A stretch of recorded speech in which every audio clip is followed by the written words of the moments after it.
Telling a story isn't about perfection. It's about communication. It's about our shared moments together. Hi, my name is Jeff Price, and I would like to welcome you to Intentional Musicianship, where we look at everything that goes on at center stage and the preparation behind the scenes needed to transform your performance into an unforgettable experience. I am here to encourage you, support you, and generally have a great time being united together with you through music.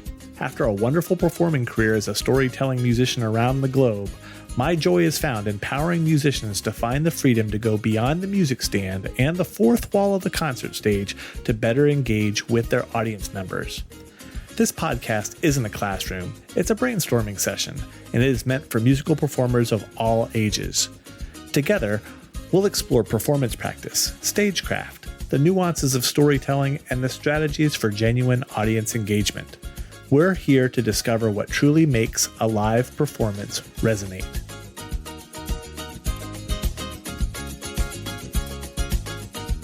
For today's episode, I just want to take a short bit of time, and I'm going to talk about a recent concert I went to up in Pittsburgh, and it was at the Crafthouse Stage and Grill, and it was interesting. It was Ally x Mia, Ally the Piper, Ally Crowder Duncan, and Mia Asano. And so obviously Ally plays bagpipes and the Irish whistle, and Mia Asano plays the electric violin. And I'm going to talk about her concert and some takeaways that I have. And here's the biggest takeaway and opportunity that I have for everyone listening. When I go to shows, I look at things that people do right, the opportunities that they embrace. All of us are on a unique journey, and all of us can learn from one another. And what I learned from these young ladies in particular, apart from all the other great things that I'll talk about, is that they sold themselves and told their story. They engaged with the audience and were thankful to the audience for them being there. They were thankful for the sponsor, engaged with the sponsor. And consequently, at the end of the night, when they had those calls to action for the personal things that were important to them, in this case, they had a big mental health awareness section, or when they had the call to action to go to the merchandise table and purchase things, they were more effective than the typical concert I go to, where people maybe miss the opportunity because in this case, they were great musicians, but they took that opportunity to connect. And that extra amount of energy that they put into their show, I know it paid dividends on their tour. I know it paid dividends on them as performers. And I know that we as the audience, we're going to come back because we know them more effectively. We know we're going to buy their merchandise because we had that personal, those moments embedded in the show that we learned about them and connected with them. And that sort of led us to want to support what we saw. And we were thankful for the sponsor because they had shows, 4 to 7 times a week. And it was a packed house. And when you go there, you're really appreciative of that. And I think that that sponsor is going to be one that always invites this duo back because of what they did and how they recognized, what was happening in that real-time moment with everything that they could do to sell themselves, thank the audience, and that sponsor. So again, I was at this concert in Pittsburgh, Crafthouse Stage and Grill, and large bar, full parking lot. When I got there, I was like going, wow, I'm new to the area. I've never been to this part of Pittsburgh, west of the Fort Pitt Tunnel, but just in places I've never been. And what a gem, this Crafthouse Stage and Grill setup for so many great shows, depending on what you'd like to see. And I just wonder who the booker is for all these shows because they're just doing a great job. And the neat thing about this was full parking lot. I was coming up for where I am in West Virginia. But they had valet service. And so I went up and I said, hey, parking lot's full. How much for the valet? They said free. And of course, the valet worked for tips. And I'm going, sold. I am great. That worked out great. Now, at the end of the night when I was leaving, I did actually see a shopping center, probably around 400 yards away or so that you maybe could have parked there and walked up to the bar. But boy, what a great event. So this Pittsburgh valet or whoever was there, they're at all the shows and great business concept that these young folks are there. And hey, I was parked right next to the door, easy in, easy out. And so that worked great. Now, this bar, when you're looking at like all the places that you play, you try to take in these unique elements from what you discover. And you walked in, fully functional bar, just a modern bar with lots of pub kind of food. And, walked in, got my bracelet over 21, security. First thing I noticed, they have the merchandise table right there. And so that was really neat. So when you're coming or going, you can engage with the merchandise for that solo act. We'll talk about a little bit more about that in a little bit. Multiple TVs were around the bar. This is not a dive bar. This was a very elegant upscale designed specifically for these concerts. So there were TVs around the bar so everybody could see everything at various viewpoints. So it didn't matter that if you were with friends, you could just sit, mingle, and eat. Now, I was by myself and I had driven a distance. And so I basically stood all night in this mosh pit near the stage. So depending on the event, it makes sense you'd have a mosh pit kind of area. And so that worked out really well. In fact, that evening, I'm standing around all these people that knew Ally the Piper or Mia Asano from social media. And I actually ended up standing next to Ally the Piper's grandmother most nights because she's from that Pittsburgh area. Now, going back to that merchandise table, it was really effective. It was decorated on one side. On the right side was Ally's side, and it had a tartan based on her tartan for her bagpipes, or the bagpipe, what she'd wear for her kilt. And then on the other side, it was black, and that was Mia Asano's sort of a theme. And it sort of met in the middle with all the Mia X Asano tour gear. And so on one side, you had Mia's stickers and pictures and some recordings and autographed items. She even had some cables that you'd plug into an electric guitar with her picture as like sort of a product sponsor for her. And on the other side, Ally had all these really cool things. We had the Bag Puppers sticker. She talked about her love of dogs. We had what we learned about later was my support acts. So you think of Renaissance festivals and Irish festivals and things. And so my support acts, when you bought that sticker, that actually gave proceeds to some of those mental health awareness kind of things. Again, lots of stickers, pictures, recordings, and autographed items. Really nice, clever merchandise table. If you didn't want anything too expensive, you could just buy a sticker. But we had T-shirts for the tour. We had Mia and Ally, the viral hits, which were a lot of the recordings that became part of the playlist for the show. Now, we all discovered these folks from social media. They discovered each other from social media. And because of COVID, they met and they had a couple collaborations and they told us the story.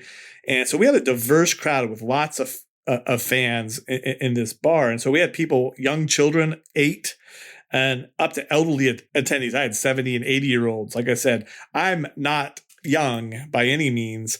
And I was next to, like I said, Ally's grandmother, who's in that Pittsburgh area. And it's exactly what you want if you happen to be an owner of a business, that this bar was fully occupied. What a lively atmosphere.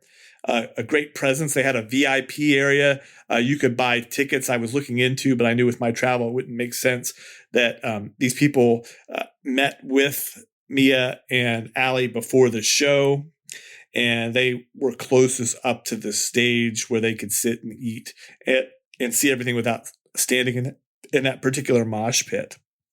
So the show started at 7:30, ended around 9:45, had an intermission. And things that are interesting to me as a musician is like, well, what are the current trends? What are they doing? I mean, this is going to be sort of a hybrid kind of a concert. This isn't a traditional rock concert or a country concert or something you have at a bar. How is this going to work with an electric violin and a bagpiper? So the first thing that struck out is both of the musicians wore these really nice black tops with sparkles, and that sort of enhanced the stage visibility. I mean, hey, I'm thinking of all those country artists and things with all the sparkling that you might have, but I think I see that even more now as I'm gone to so many shows, that everybody has something that when those lights hit, it just pops off that stage. So if you're looking at your choice of concert black and such, depending on what you're doing, you might want to have something with a little sizzle that the lights can hit, because I really have seen that to be really effective.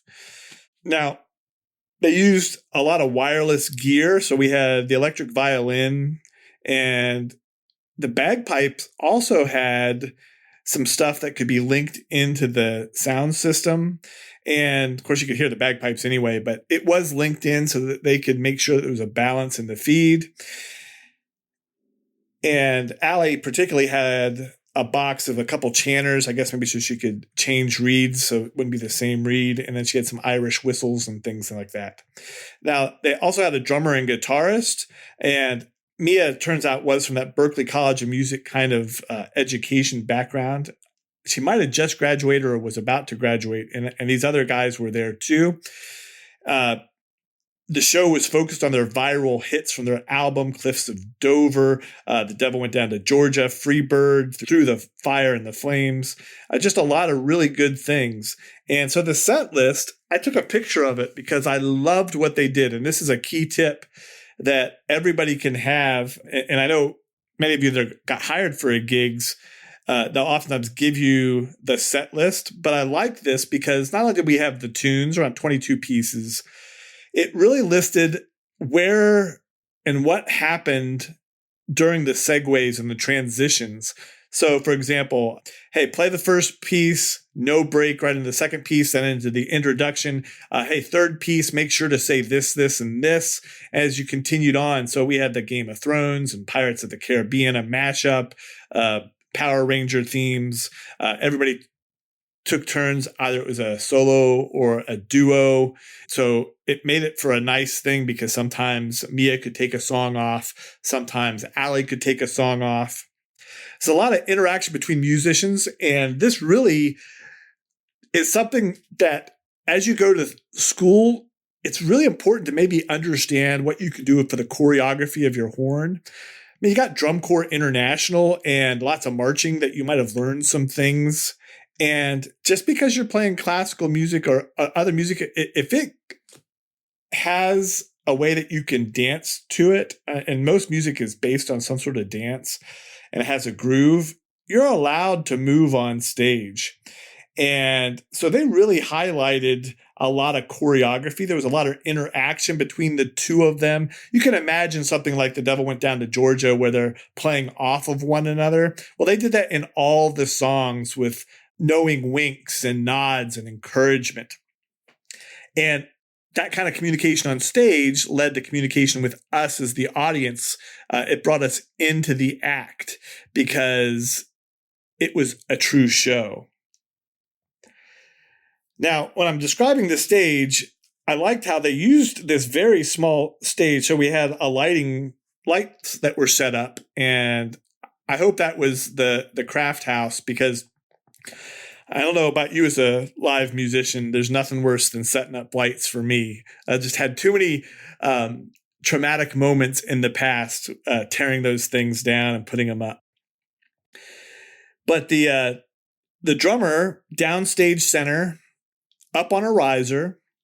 Occasionally, everyone would get on the riser because it was higher for effect, and then they could do duets and things with the drummer.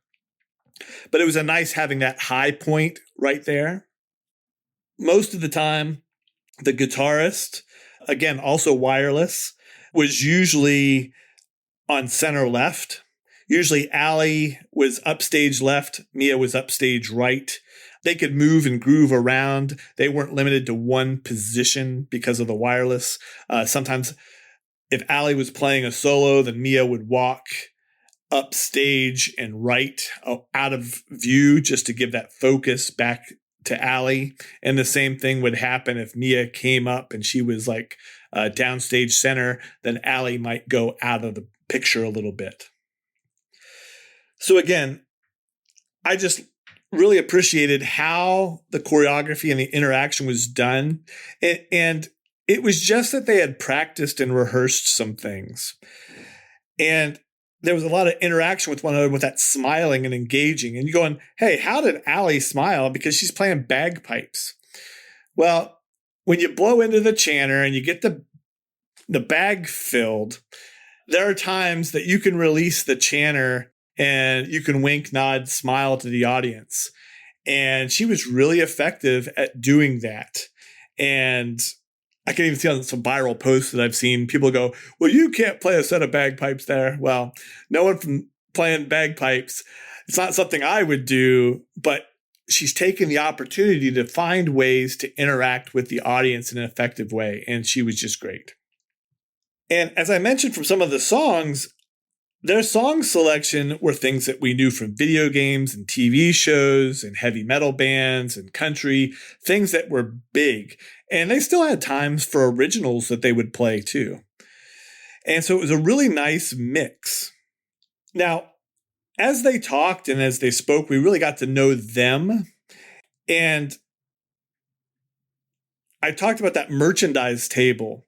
And I liked that during the show as they talked, when they talked about their viral hits album, when they talked about the different stickers and the pictures and getting t-shirts, everything was cleverly nested in the show as part of the show, a natural extension of the show, so that even by the time you got to the end of the show and you happened to walk out and you were going to do that, walk by the merchandise table, I think people would be more inclined because they understood what was going to be there. It wasn't an overt kind of a sell. It was nested cleverly within the context of the introduction to the pieces.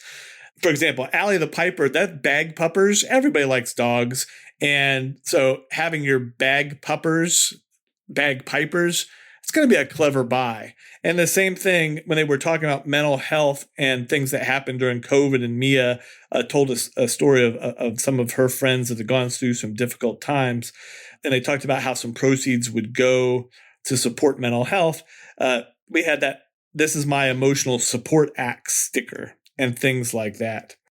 And they even had the QR code on the table for scanning to shop later if you just didn't want to purchase at that time.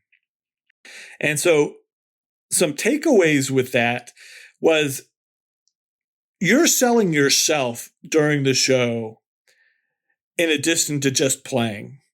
And so I don't think that you have to be ashamed as a musician to realize that you're a product, to the degree you're a product, because you're the artist.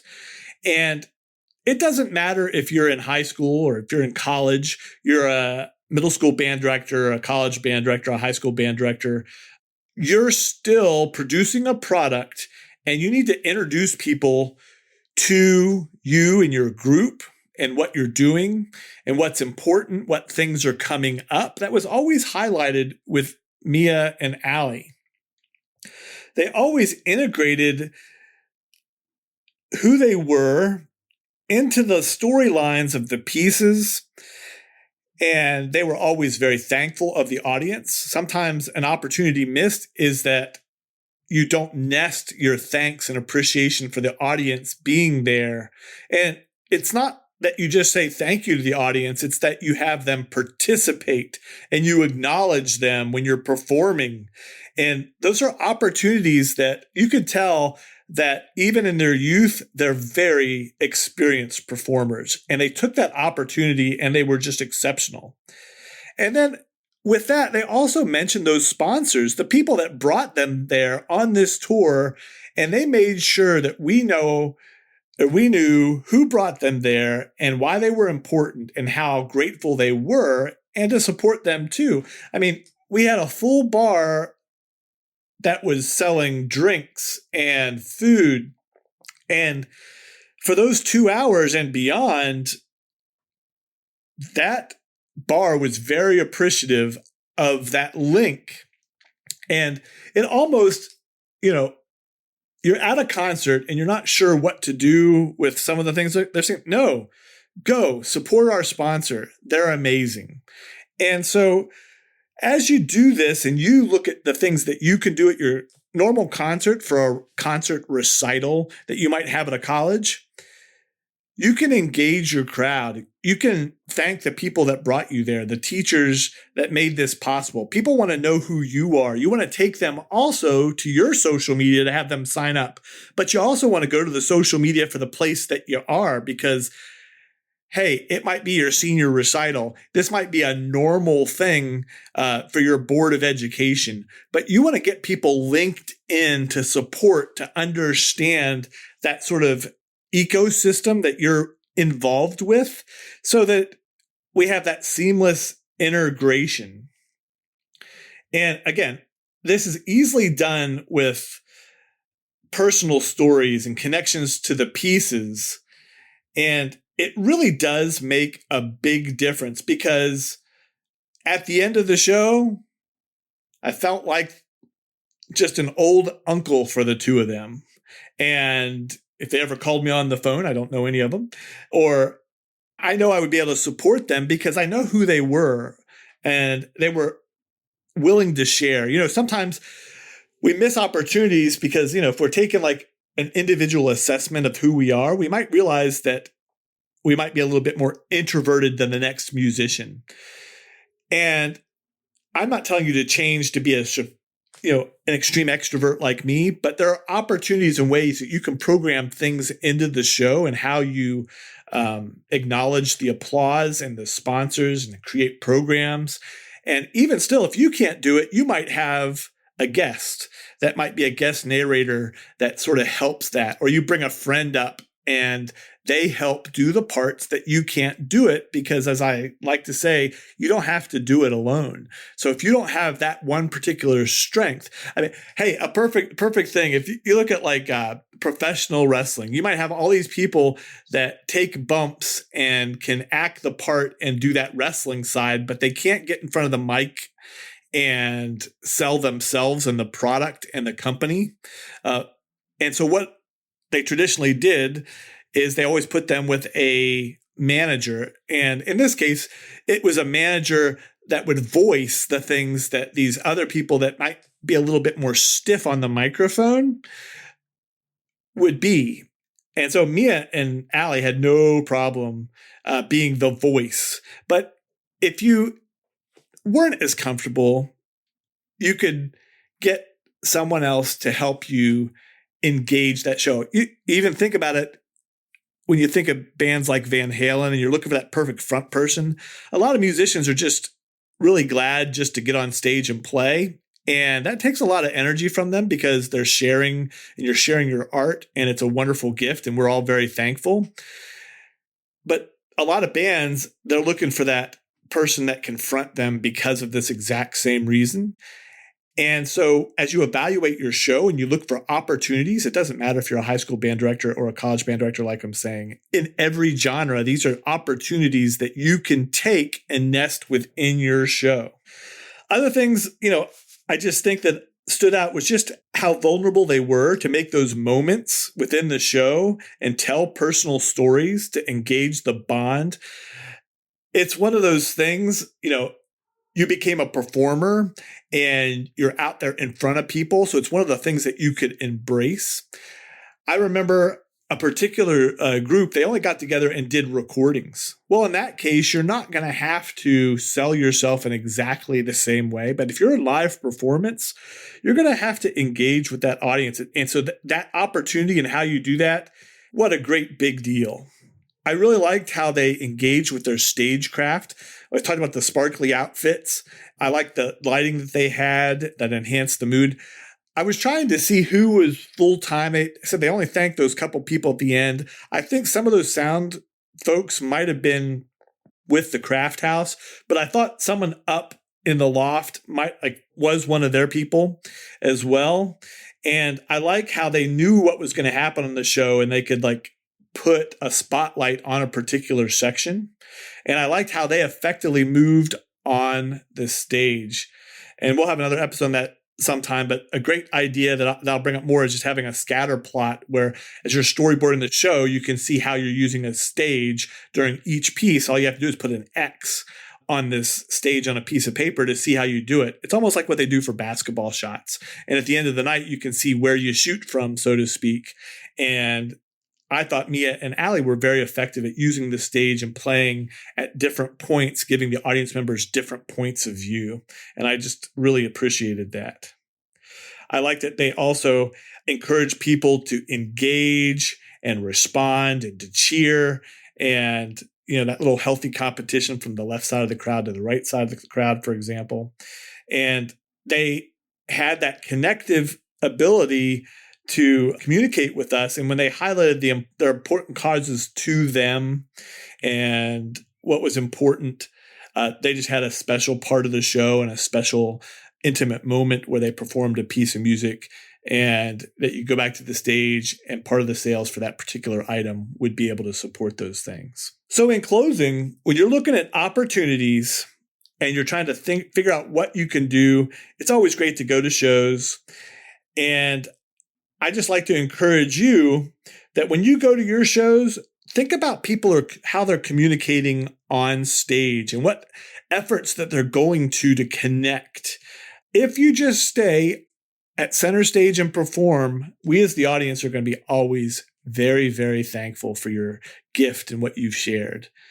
But if you can connect with us and engage us, and you can also engage with your sponsor, then I'm going to come back to more of your shows, and that sponsor is going to be appreciative and they're going to invite you back.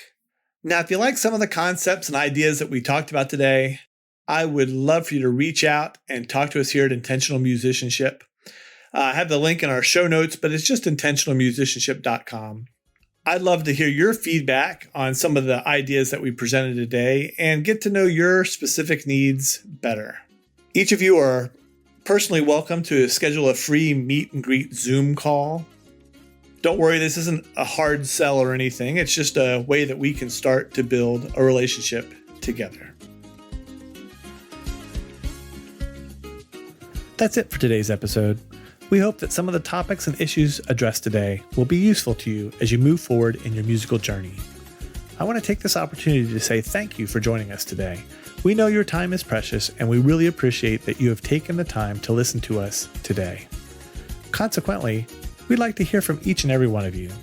You can reach out and connect with us at intentionalmusicianship.com. My hope is that we build a community where we can encourage one another through our mutual experiences performing live music. I look forward to connecting with each of you again on the next episode of Intentional Musicianship.